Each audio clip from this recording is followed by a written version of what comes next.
Luc, hein, poser le même type de questions on va revenir à toi tout à l'heure, à Sandra Berthelsen, le professeur Sandra Berthelsen, donc qui, comme je disais tout à l'heure, pilote la chaire de management des services de santé au CNAM.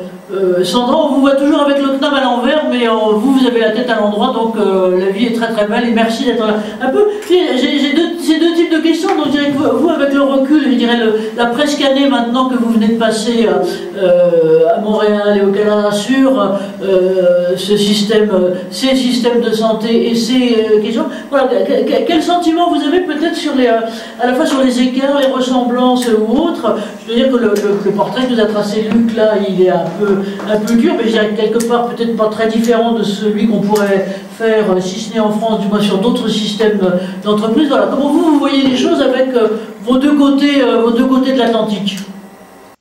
Merci beaucoup Anne-Marie et merci beaucoup à Jacques pour votre invitation ce soir. Alors pour répondre à votre question, c'est assez difficile parce qu'effectivement on n'a pas beaucoup de différences s'agissant des problèmes, on les vit un petit peu de la même manière, un petit peu pour les mêmes raisons aussi.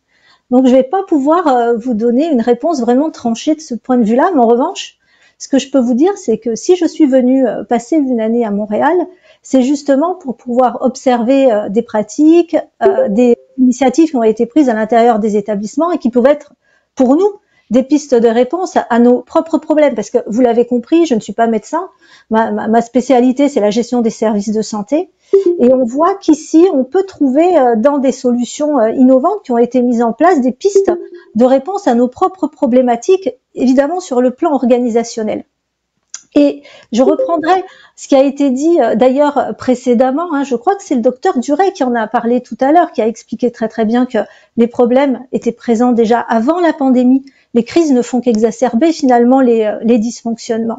Et ce dont on s'est aperçu dans le cadre d'un immense projet de recherche qu'on a conduit avec ma chaire, le Lyon 3 et Sciences Po, c'est qu'au sein des CHU que l'on a étudiés, on a eu cette espèce pendant la crise, hein, de prise de pouvoir. Il a été question en filigrane de prise de pouvoir, de pouvoir d'agir, hein, tout au long des interventions.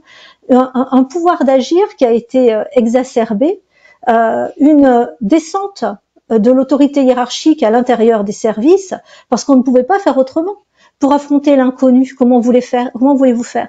C'est pas depuis la direction d'un établissement ou depuis une ARS qu'on peut se rendre compte de ce qui se passe et juger de la manière dont il faut agir. Donc à ce moment-là, ceux qui traditionnellement ont l'autorité hiérarchique ont fait un pas de côté pour pouvoir laisser à ceux qui sont en prise avec la nouvelle situation prendre les bonnes décisions compte tenu de ce qui se présentait à eux, est tout à fait nouveau.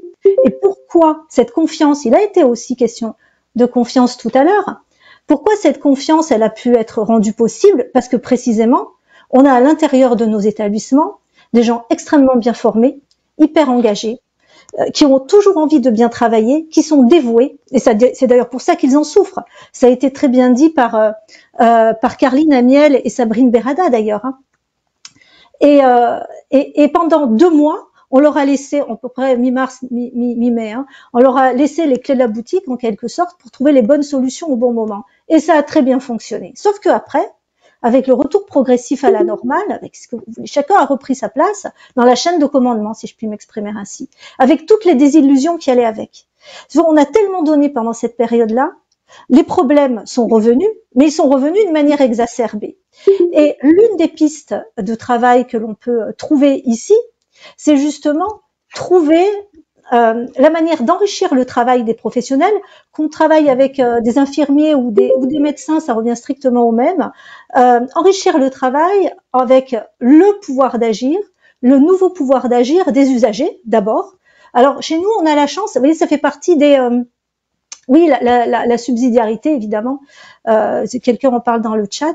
Pour parler des différences, Anne-Marie, il y a peut-être une différence là sur ce terrain-là avec la France, c'est que chez nous, on a un arsenal réglementaire qui devient de plus en plus étoffé s'agissant de la démocratie en santé et du pouvoir d'agir des usagers. Hein, et c'est à ce titre qu'on voit le partenariat patient se développer. Mais on a aussi des initiatives à l'intérieur des territoires pour que les usagers que nous sommes puissions participer d'une manière ou d'une autre à la mise en œuvre de la politique et à la définition de la politique de santé. Ça n'existe pas au Canada. Ça, chez nous, c'est très bien organisé. Tout est perfectible naturellement, mais ça n'existe pas au Canada. En revanche, ici, ce que l'on voit, c'est qu'il y a des initiatives extrêmement ancrées dans certains établissements, pas partout. Vu de la France, on a l'impression que ça irrigue l'ensemble du Québec. C'est pas tout à fait le cas. C'est essentiellement à Montréal, c'est essentiellement au CHUM, au CHU de Montréal, d'autres établissements, bien sûr, mais c'est là que ça a pris ancrage. Ce pouvoir d'agir avec le fameux modèle partenariat patient, le modèle de Montréal, qui fait école depuis 2015-2016, hein, grosso modo. Et alors, comment cette initiative est née? C'est né à l'initiative donc de l'Université de Montréal, avec le CHU de Montréal, avec l'idée de construire des connaissances avec les patients. Donc vous voyez ce que ça veut dire. Ça veut quand même dire, quand on est un médecin, quand on est un infirmier, on va travailler avec des patients pour partager leurs connaissances. Ils ne sont pas qu'un dossier de soins, ils sont aussi une expérience qui va faire grandir les pratiques à l'intérieur d'une équipe. Alors c'est pas l'expérience d'un patient, c'est l'expérience cumulée de plusieurs patients qui vont permettre de construire de nouvelles connaissances que l'on va ensuite continuer d'enrichir et de partager dans le secteur. Donc vous voyez, dans le peu de temps qui m'est imparti, vous voyez déjà l'enrichissement du travail que cela constitue. On a des connaissances qui arrivent du terrain avec les patients et pas seulement des guides de bonne pratique qui peuvent arriver depuis la tutelle. Je dis pas qu'il n'en faut pas. Peut-être faut-il davantage travailler avec les deux. Alors c'est en cours. Il y a un travail de l'HAS, qui est de la Haute Autorité de Santé, qui est lancé sur ce sujet depuis décembre dernier. Je crois, on aura les résultats d'ici la fin de l'année. Mais voilà, chez nous, c'est en devenir.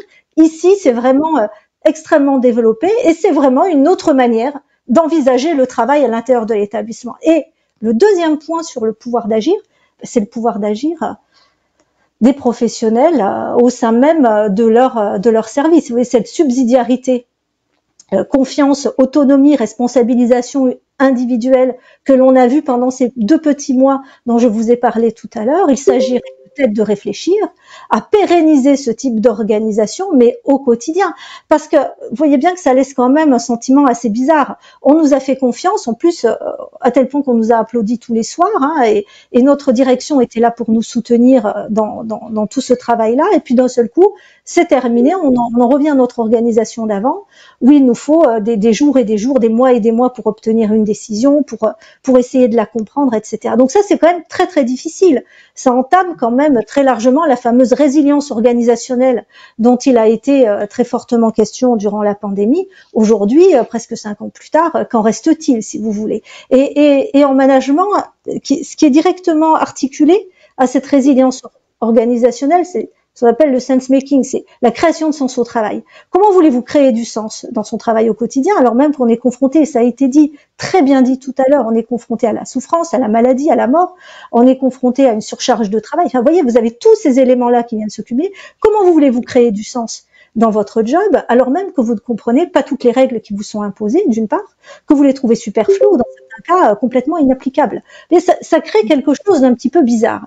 Donc la subsidiarité, c'est quelque chose d'extrêmement important, me semble-t-il. Et ici, il y a ce qu'on appelle le C4, donc c'est le centre de commandement. Alors attendez, je reprends mes notes pour le C4, ça veut dire, le C4 en français. Il faut le faire pour les nuls, hein, s'il vous plaît. Communication, soins, centré sur le soin, communication, coordination, et j'en oublie un, mais ça me reviendra. Et le C4, c'est un centre de commandement qui est situé physiquement, hein, à l'hôpital général juif de Montréal, mais qui a une mission qui est dans l'ensemble du CIUS. Dans le CIUS, alors le CIUS, c'est le Centre intégré universitaire de santé et de services sociaux, alors du centre ouest de l'île Montréal, vous voyez, c'est un territoire. Et son rôle, c'est quoi? C'est un centre de commandement. Vous avez 2 salles maintenant. Au début, ils ont commencé qu'avec une seule salle. La volonté, ça avait été quand même de le mettre en place avant la crise, hein, mais ça a été accéléré avec la crise. Aujourd'hui, c'est quelque chose d'extrêmement sophistiqué, bien ancré sur ce territoire-là. Vous avez 2 salles de commandement. Vous avez des médecins, vous avez des gestionnaires.